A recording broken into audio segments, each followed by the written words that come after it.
Hi ho, hi ho. So we're on our way towards the Hungary achievement. I just started a new game. I had played. The Hungary achievement is to gobble up all of this Austrian land that Austria starts with, including some Gaio, I think. So I had a lot of early success in my first attempt. Hungary, but then I died because I took all of Venice at once and a coalition formed and Poland stole all of my northern land and split off Croatia. And it's like Hungary starts in such a killable position because you can release so many nations from them and leave them with just like 10 territories that I don't know if it's necessary that you not lose any wars, but it certainly seems like that would be a better approach, not losing wars. It's good times. I have trouble with the concept of even owning a fleet because I'm going to be fighting Venice and their fleet is ridiculous. A lot of people keep their fleet around just because it prevents them from getting creative proper fleet missions. But I am not going to do that. So let's start by seeing who hates Austria. It looks like Lithuania, France, and Venice and Burgundy. So that means it's time to ally France. So you basically just ally whoever is strongest that hates Austria. Austria has historical friendship with Hungary, so it's easy to ally them early, but that would be naughty. Usually Bohemia hates Austria, but this time they don't. Interestingly enough. And they hate Venice. It's kind of weird. Often Venice hates Austria, and this time they do hate Austria. So I'll ally Venice and France. Those are two of the rivals of Austria. And next, of course, we've got Burgundy and Lithuania. Now, Burgundy is likely to get pissed off at France, so you don't want to ally two people that rival each other. So we'll go for Lithuania. But Lithuania has rivaled me, so we can't ally them, and they tend to get PU'd by Poland right away. So it looks like we're just going to stick with these two allies for now, Venice and France. I usually will ally Bohemia and Bavaria as well, just because they're close by and they can field 14-ish troops, and that's good enough. Alright, so we want to unfund our army and delete all our forts, because forts are for pansies. Bye, forts. Now, if we had a king, we would attack Wallachia, because we just took the quest to attack Wallachia. But we don't have a king. We have a 000 interregnum, and we're going to get an event later on that asks if we want to cement our historical friendship with Austria by taking on an Austrian king, which will allow Austria to PU us if we were the AI, but we're not the AI, so they won't PU us. But or if we want to get our wars started straight away and take the guy that would normally have been a general, like a Hungarian local general hero kind of guy, and make him king. Like regent, but all-powerful regent who's capable of declaring wars right away while we wait for the Austrian kid to grow up and become like a cool, awesome, legitimate king. I'm going to set Austria as a rival. Usually we would wait and see who allies Austria and then rival them too. I don't want to create too many rivals because if you rival the wrong person, it can cause your allies to be like, well, he's my friend, and I don't want to be allied with somebody who rivals my friend. That doesn't make any sense. So Hungary starts off crazy rich. You can see I'm making almost $15 a month already, and that's because almost all of our territory is 3 base stacks. So we got 3, 4, 5, 4, 4, 3, 3, 4, 3, 3. And once upon a time, 3 base stacks was crap. But now, total development, 332, right, is much higher than before. Like, before it was just one number. So, in this patch, Hungary is very strong. In old patches, they were not very strong at all. So our goal is to spend our entire interregnum saving up enough money so that when it's over, we can kill Austria. This is Kiev. We could theoretically split off Kiev and then feed them pieces of Hungary. Because pieces of Poland, I'm hungry. That'd be dumb to feed them pieces of myself. Because Poland, like me, starts in a 000 interregnum, and like me, they're Eastern Tech. And I think they're Catholic like me. Yeah, they're Catholic like me. So we could feed pieces of Kiev back to ourselves by attacking Poland. But we're only strong enough to fight one big war at a time. And AE, aggressive expansion, is such a huge concern whenever you're right next to the giant blob of Catholic people who love each other, you know, the empire. That we don't want to pay too much in AE cost. So it's tempting because they changed it so you start with 3 diplomats. I don't know if this will be changed again soon, but all game you have 3 diplomats, which means you can afford to improve relations with like basically everyone in the game, and by the time you're improving relations with the 900th nation, you'll still have like plus 80 improved relations with the first one. So three diplomats to me is way too many. Should I ally the Pope? Will they help me with Austria? Probably not. Austria is the HRE and Pope is the leader of the H part. So I'll just be nice to France and Popington. I mean, I'll befriend Popington, but I'm not going to ally him. I don't think I need another ally. Definitely not Genoa. They're going to get me in trouble with the Ottomans. Ferrara only has 6 troops to start. Florence is in a really strong position and they can grow big. I wonder if Brandenburg will eventually befriend Austria and cause us to not want to be friends anymore. Like, I've rivaled Austria and they currently don't care about Austria, but in the future Austria might ally them or try to ally them. I guess if I ally them first, then Austria can't ally them, right? So they hate Poland, I hate Poland, they hate they don't hate Austria, but if I ally them, then they won't like Austria. So that's good. There's some advantages to allying Brandenburg. They probably won't help me in any of my fights against Austria, but at least they won't help Austria against me. Alright, so yeah, I'm going to save up tons and tons of money.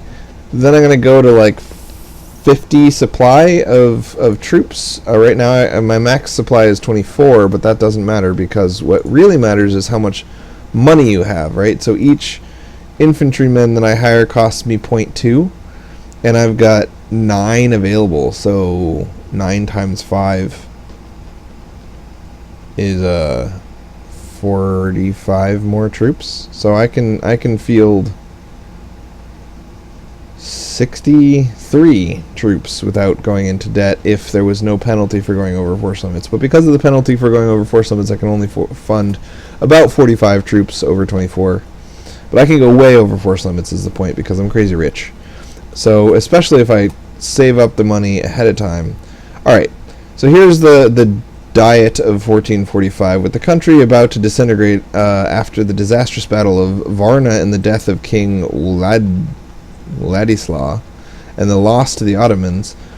The voivode Janos Hunyadi called together a diet in February of 1445 in an attempt to unite the country again. The division was almost unmanageable and anarchy was close, but Hunyadi was finally elected as the regent. So I can allow them to elect Hunyadi as the regent, and he's an awesome leader and an awesome general, and this will piss off Austria because he's not a Habsburg. But his heir will be a Habsburg, a crappy Habsburg who's not good at fighting, and he's only like 4 years old, and he's crappy at leading. So when Habsburg grows up, he can have the country. Or I can gain 1 stability and remain historical friends with Austria by allowing a Habsburg heir who's only 4 years old to sit there and slowly become king. Now, I don't care about staying friends with Austria because I already rivaled them. I love this king, but he only stays king for a little while, and his heir is crap. But I think I'm going to do this just because he allows me to get into war right away. And beating up Wallachia before the Ottomans do is really important. Oh no, I thought that he allowed me to declare wars. I was wrong. Alright, oh well. So he just gives me extra tech points. That doesn't help me in any way. I mean, it helps me to get tech points. Let's not be too cynical. Doesn't help me in any way. That's silly. Of course it helps me in any way. Royal Mary France.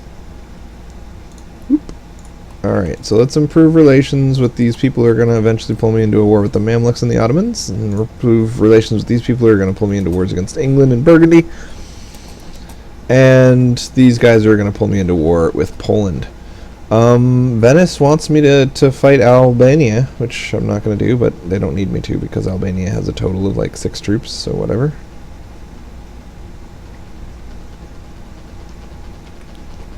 I kind of want to make sure Albania doesn't doesn't kill too many Venetian troops, but it's too late, and I can't get there, and blah blah blah blah blah. No point. I'll just let Venice take care of their own beeswax. Alright, my crappy heir is probably going to die. Good, because he was crappy anyway, and he was very young, so hopefully I'll get like a 25-year-old awesome king heir who's just going to rip the interregnum away from Mr. McPantington's. Mr. McPantington's wears pants. I don't know if you knew that about him.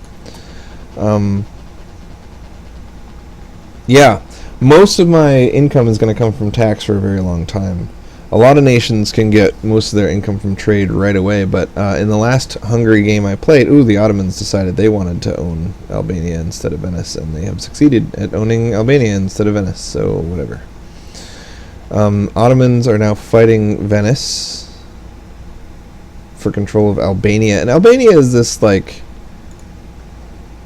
Oh, actually, Albania is this hugely rich mountainous province now. It used to be a 1 base tax crap province in the mountains. But now it's like 10 development, whereas the minimum is 3. So, yeah. I have a gold mine in Zeps. I think, yeah, that's where it is. So, we can get lots of money by improving our Zeppian gold mine. Giuseppe the gold mine. Giuseppe. We will eventually up the... I mean, even though this is Highlands and it makes development cost plus 20%, we're eventually going to up our administrative and military points here too, just to keep upping our production points.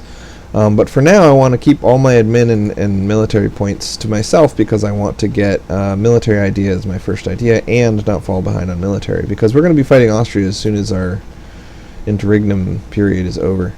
A call to arms, France against Burgundy, no problem. I am fighting the Ottomans, I'm fighting Albania, and I'm fighting Burgundy. It's good times. And Castile. Awesome. So I think France will lose if I don't help them. Now, normally a weak France is something everybody likes to see, but I'm so far away from France that I really think having them as a powerful, very distant ally makes more sense than allowing them to become crippled. So I might actually try to send my troops over there, but if they don't get me permission to walk, I'm not going to bother making ships and losing them to Castile, or getting my own permission. I could easily get permission for Austria, Switzerland, and Savoy to go help France, but like I said, we need to have enough manpower and troops to kill Austria in the near future, so we're not going to suicide any troops doing heroic kind things like helping our allies. Hopefully, one of the things you can do if you want a powerful nation like Austria or France to die is ally them, and then they will take fewer real allies and then just not help them when they call you, and then they'll die.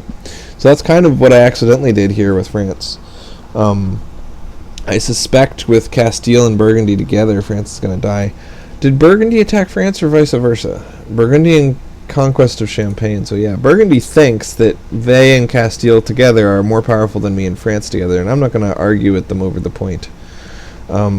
Especially not until I've got a tech advantage or an idea advantage against people. I don't want to just go out there and fight. Once upon a time, it would make perfect sense for me to make 10 mercenaries and go attach them to the French army and let them gather me up some prestige and some army tradition. But they changed army tradition. You don't get it from fighting anymore, which I think is the dumbest change ever. But what can you do, man? So now you basically only get it from sieging forts, which takes a long time and isn't any fun at all, and uses up a bunch of attrition and war exhaustion, and is just generally not something you want to do. So notice I'm way over force limits already, and I've still got 3.5 income popping in here.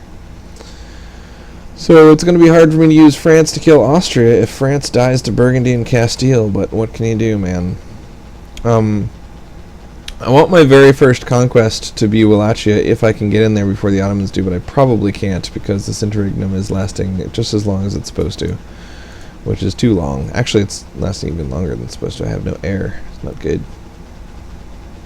Come on. I wonder if we have no king and no heir, yet we have royal marriages. Are we waiting for one of them to produce me a new heir? Because normally when you have a king with no heir, you're waiting for that king to make you some babies, right? But if you have no king and no heir, who are you waiting to make you a baby? Are you just like waiting for your fervent researchers to trace the bloodlines of various blah blah blah? I mean, that's ridiculous, because obviously becoming king of a giant nation is so lucrative and prestigious and powerful that the bloodlines have long since been kept in books, and people keep track of who's next in line. That's very important to them. So you don't need to wait 20 years for them to research it. You're just going to know. Just going to up and know. I'm surprised that the Ottomans in Austria, I mean in Venice, are fighting, and yet Venice hasn't been kicked out of Albania again. The decisions between mercantilism and money? I usually go for mercantilism because I'm not going to have a lot of trade ships, and mercantilism is the only way to get trade power without trade ships. I don't understand the Ottomans. Where are their troops? They probably put their troops inside of boats and sent them to go attack Venice, and then the boats sank or something. They seem to have 40 remaining ships. They gotta have troops somewhere. I love that Albania is stuck in Corfu. I mean, but the Ottomans are gonna liberate. Ah, new king. Who's your daddy? All right, let's attack Wallachia and use our new king to gain us some territory before the Ottomans can get it. All right, and we're gonna also fabricate claims on other people. You know, Wallachia by themselves is gonna give me so much AE that I might not want to take Serbia or Bosnia. The Serbia itself is 13 development. Bosnia itself is 7, but the underlying territory for them is all 5 and 6, and a couple of them are 8. So I'm not too worried, because, like, for example, if I took Win, that's 21. Like, taking all of Serbia or taking one province is the same to me. But the glorious part about taking the Balkans is they're the wrong religion. They're Orthodox, and only these 3 nations in the area, 4 nations, are Orthodox. So you can kill them and nobody minds. Nobody that's near you minds. Only far away people like Muscovy and Georgia, maybe? I don't know. No, Georgia's Catholic. I don't know. Nobody cares is the point.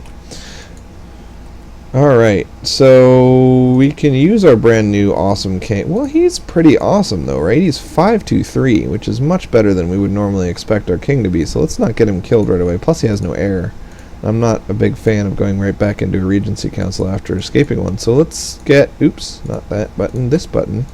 We'll make a crappy general, and we'll use our crappy general to crap, because that's what crappiness and generalitude is for. I'm going to slow down the game to 4x speed, get our armies into position, and then kill Wallachia. Boom, dead Wallachia. Alright, we brought our diplomats home so that we could fabricate a claim against Win. Now obviously we're going to get discovered, and that's going to cost us 15 AE. So the question is, we're going to get probably 50 AE from killing Wallachia, 15 AE from taking, from fabricating a claim against Win, not even from taking it. And that's just so much AE that we can't take. Oh, Serbia and Bosnia aren't going to piss anyone off though, so let's do it. Fabricate a claim against Serbia and Bosnia. If we get discovered fabricating these claims, that itself will piss off the Catholics. Taking the territory won't. So it's kind of weird that fabricating a claim against somebody pisses off the Catholics when taking territory from them doesn't. But what can you say? That's just the way the game is. So we're going to put all of our army into Wallachia, take lots of attrition, but we're going to defund it while it's attritioning, I think. Because why bother funding an army when the only people we're fighting are too far away to do anything? So it looks like I thought that I sent this guy here, but I guess he didn't want to go. Maybe I didn't. I mean, obviously I didn't, but I thought I did. Alright, so let's get our cavalry out of here. Put them in places where they can collect money. And we'll only siege with infantry. I think we should only siege with exactly as much infantry as we need, which is 9, right? So we'll keep just 10 dudes here. Then when we unfund our army, we'll keep sending 1 infantry, 1 infantry, 1 infantry until the siege is complete. Alright. Wallachia's troops are dead, right? I hope they are. So far, I've never actually succeeded in taking Wallachia because I never get a king fast enough, and even when I do get a king fast enough, Austria is like fighting 2 wars, and I'm like, I gotta jump on it. Killing Austria is more important. But killing Austria is such a long-term proposal. There's so much AE. Like, you get 50 AE per province. Maybe 30 AE per province. So, it's like 30 AE takes 15 years to die down. So like every 15 years you get 1 province and you need like 15 provinces. So like you could have played the entire duration of the game just to take over Austria. I mean, one thing you could do theoretically is try to get a diplomatic personal union over Austria, which I know it's possible, but I'm not even going to try. First of all, because I think personal unions are cheating. But second, I don't think it'd be very likely. You have to have more prestige than them. You have to have a royal marriage with them. You have to like hope that their kings and princes die. And it's like, I don't like hoping for things. Let's make things happen, brother. A military personal union over Austria, on the other hand, is easily achievable, but then you get so much AE that you just immediately collapse and die. So currently, I have Venice as an ally, but they're fighting a war. France is an ally, but they're fighting a war. So basically, I have 1 ally, and they're fighting a war. So all of my allies have no troops. So if, for example, Lithuania, who has rivaled me, wanted to punch me in the balls, they could. This is one of the reasons you got to keep a very large personal army and not rely too much on your allies to defend you, because if all your allies are dead, it's not good. Austria is fighting against France, which is good. I'm hoping that they lose the emperorship. They start off with a king who's relatively old and no heir, but now they have an heir, so they're not going to lose emperorship. Sometimes they lose emperorship really early if their king dies with no heir. Other times they can lose emperorship if they take too much territory from someone, because nobody wants a king who's taking territory, so overextension counts against the votes that they get for emperor. So if their king dies right after they take territory, they'll lose emperor. But I wouldn't count on it. Usually they stay emperor. But they only have about 50 troops, and they tend to emphasize administrative or diplomatic things, and they tend to get like 6 allies. But if all of their allies are small, or if some of their allies die, and you can get a couple of strong allies of your own, it's certainly possible to kill their 50 troops. They tend to have good generals and a lot of troops, but their troops are bad at fighting. Okay, let's fund our army because Albania is coming to visit with their ridiculously good general. Hey Albania, brother, how's it going? I didn't expect to see you here.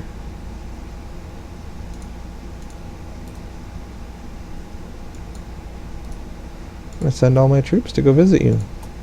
I'll have some tea, discuss politics. Hey, tea and politics. We love tea and politics. Okay, I just stack wiped that guy. Did not expect that result. Pretty sweet. Right, Ottomans are coming over here. They don't like me taking Wallachia, but they're not going to do anything about it, I don't think. Alright, Bosnia and Serbia, we're ready. Ragusa, Bosnia, Serbia. Nobody that matters is allied to Serbia. Bosnia is cheaper. Serbia is in more danger from the Ottomans. Alright, let's get that war started.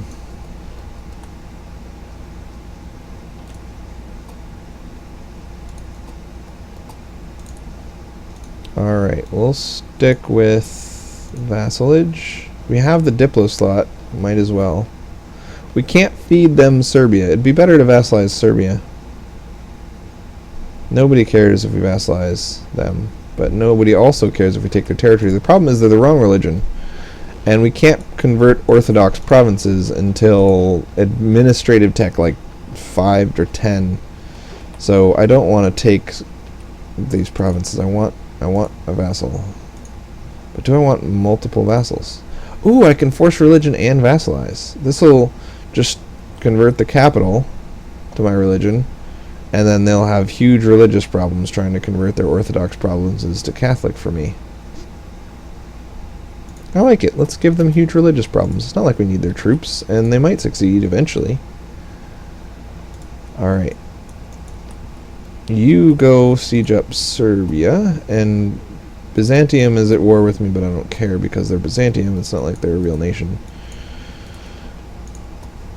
They used to be a real nation, and they like to tell people the stories of way back when they were a real nation, but right now they're not.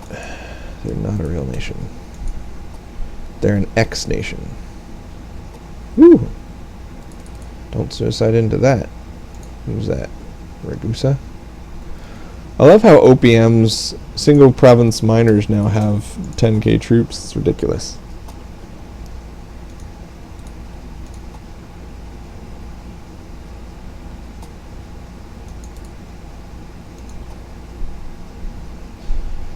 Alright, next we will attack Bosnia and Austria.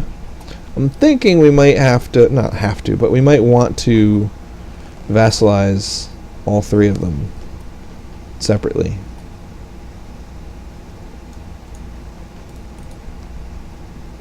Wow, he's going to go around. That's cool. Hey man, you want to go around? More power to you. Looks like this guy's coming to Laika. Now, it's interesting. Laika is this province that, the way forts work, it never makes much sense to protect Laika. But Laika is one of my richest provinces, man. They got a lot of trade power, and they got 12 development. Like, that's a lot of development, you. These ones have 7 and 9 development and 10. Laika's like the richest one. So, I don't know why I decided to mention that, but mention it I shall, yo. Mention it I shall. So, admin and military are not quite yet ready to go up, but any of my Catholic neighbors, Western Catholic neighbors, will be military tech 4 pretty soon, I think. We've reached the point. I've had really good kings, and I've kept a military advisor, so I guess I'm not that far behind, but I'm just worried that when it comes time for me to fight Austria, they might be military tech 4, so I might have to wait till I'm military tech 4. Alright, Byzantium has a general. I have a general. It's a fair fight. Let's not throw any cow dung at anyone. Ragusa is Catholic, so you got to be careful about the aggressive expansion you get from taking Ragusa. We got 13 aggressive expansion with our Catholic neighbors for taking Wallachia. We should get another 20 or so from taking Serbia and Bosnia.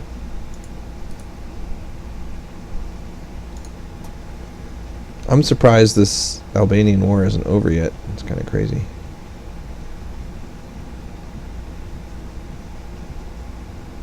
I'm surprised how little aggressive expansion we're getting, because, you know, my experience of getting 35 from taking one province from Austria and another 30, like 50 from taking 2 provinces from Venice has got me jaded toward the prospect of taking large swaths of land all at once, but apparently it's totally fine.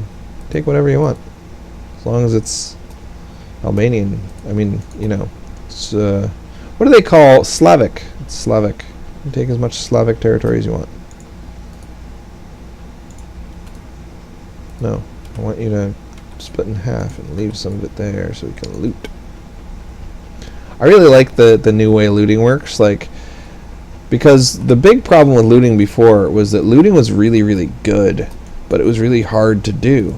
So you were basically penalized for not doing something that's really tedious.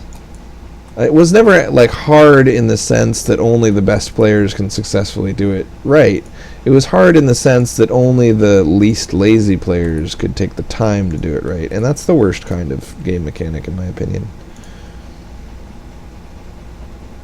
You should be rewarded for being knowledgeable. You should be rewarded for being clever, but you should never be rewarded for being diligent in a game, because that's not what games are all about, man. Diligence is for your job. Like, I stuck with it even though it was boring, and so I got extra credit. No, that's not what we want to hear. I could probably get Venice out of this Albanian war just by sieging up Albania. I'm surprised that Albania is still...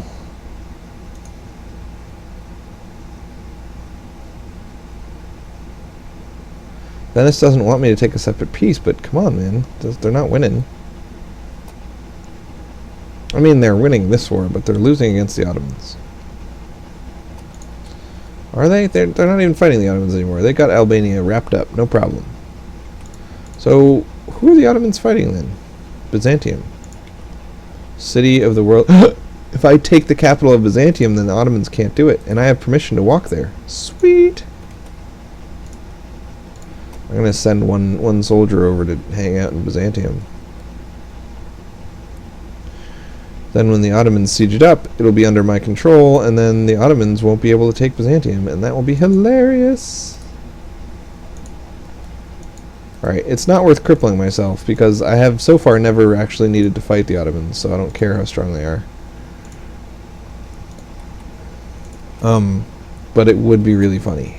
And funny is worth something. It's not worth killing myself for, but it's worth something.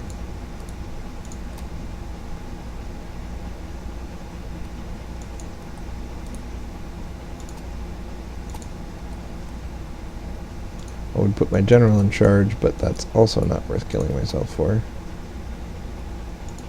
The only general I could afford would be one that costs military power or my king, and both of those are bad choices.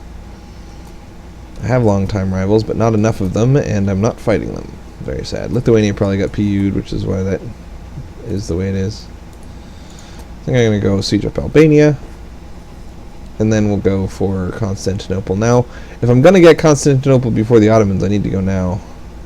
But it's not as high of a priority as just finishing these sieges. I'm at negative 11,000 manpower. I gotta be careful what I do with my troops. Obviously not going to be able to cripple Austria early like I wanted to, and bad things happen if Austria gets too big. They're going to start gobbling up one province minors like Augsburg and Salzburg, and they might beat up Venice, and they might take Alsace, and they sometimes take Baden. Like, there's a lot of really easy pickings for Austrian AI to gobble up, and they get quests for all of them, so it's very sad. No, I'm not really willing to ditch my ally in exchange for white peace. That's not as promising an offer as you might have thought. Crazy Albanian people. So let's keep consolidating away our troops just to save money, and it's not like we need the troops anyway. Before we had been holding on to them, even though we were over force limits, just because we wanted to fight Austria after this, and it's cheaper to hold on to empty regiments than it is to build new regiments. But now that we resigned ourselves to not fighting Austria next, it's time. It is time. Yep, they did PU Lithuania. We're going to improve relations with them, even though they're our rival, just to let them know that if they ever want to stop being our rival, we'd be okay with that. We can't ally Bavaria because Bavaria has a hatred of Bohemia. Actually, you know what? We can. Bavaria hates Bohemia, but they don't hate Brandenburg. And we chose Brandenburg over Bohemia this time. Bohemia. So we could theoretically ally Bavaria, which would be fun, because they always help you against Austria. They're neighbors. Unless Austria allies them. Austria gets a quest to ally Bavaria, but they usually don't take it because they're neighbors and they're both pretty strong, so they tend to be not good friends. Not good friends. Eh. So, let's see how people would feel about me taking Ragusa. Should probably improve relations with Wallachia instead of my rival. And don't care about Bohemia yet. Can't ally Bohemia and Brandenburg at the same time, and Bavaria at the same time, so whatever. Alright, so let's get all our troops over here into Constantinople and see if we can steal it from the Ottomans. I doubt it, but it's worth a shot.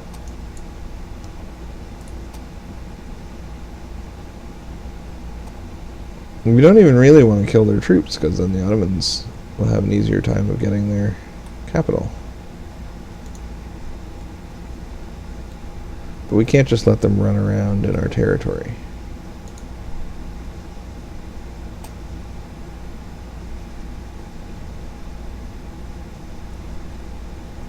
So we don't need a lot of soldiers there, we just need one, and then we need to protect him.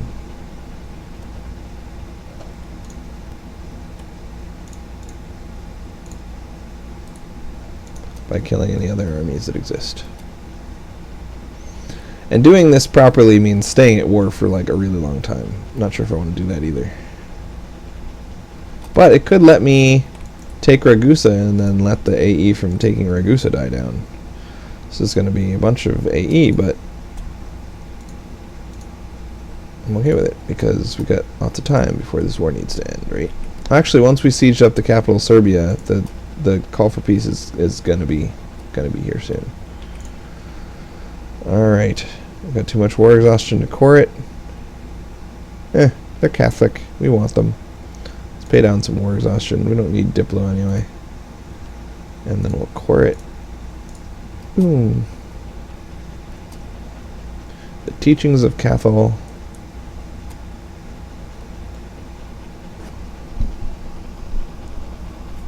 Alright, so we want to vassalize Serbia.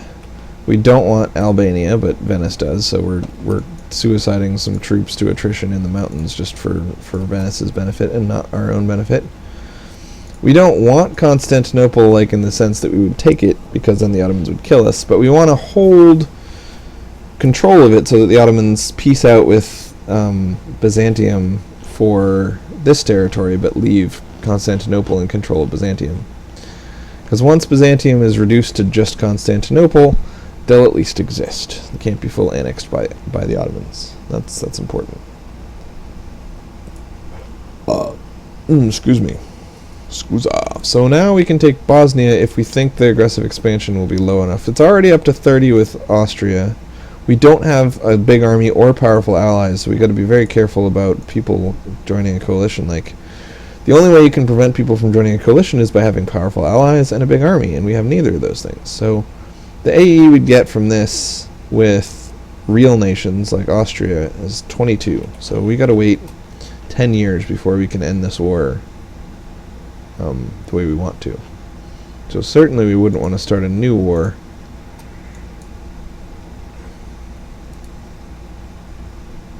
That would not be good. We don't need to fund our army anymore. France is still fighting. They're collapsing. Burgundy ate them. It's probably a coalition against Burgundy. Yeah, I'm going to join that coalition. Join coalition. I have a truce.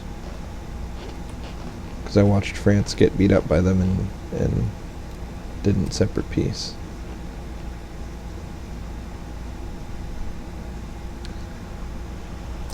Alright, so how's our loot bars? We got full loot bars everywhere but here, so let's defund the army and start looting.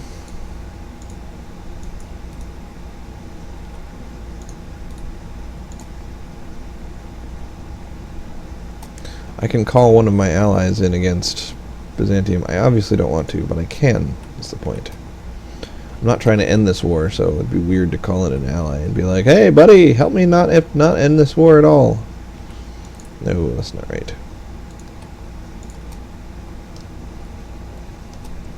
I should really probably improve relations with my allies before I bother to improve relations with random people that are near me. Florens and Provence, that's funny. They both have N's in them. We still want admin and military power so that we can get that first military idea, even though actually we need another military tech too.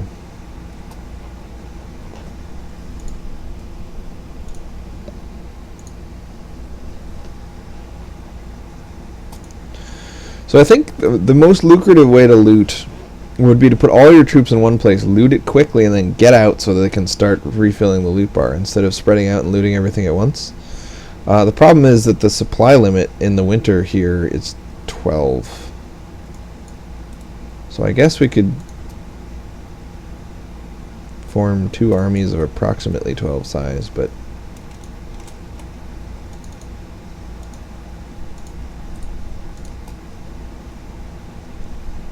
there we go. The Raskin loot bar is pretty low. So we'll go to Kosovo. The Serbian loot bar is not going to refill just yet. Needs to be 180 days after the last looting. The province will start recovering by 10% per month. So it only takes 180 days plus 10 months. But why do they give me 1 in days and 1 in months? Alright. What's 180 days and months? 180 divided by 3. 18 divided by 3. 6. So 6 months. And then 10 months. So it takes 16 months per province to refill the loot bar. It's not bad.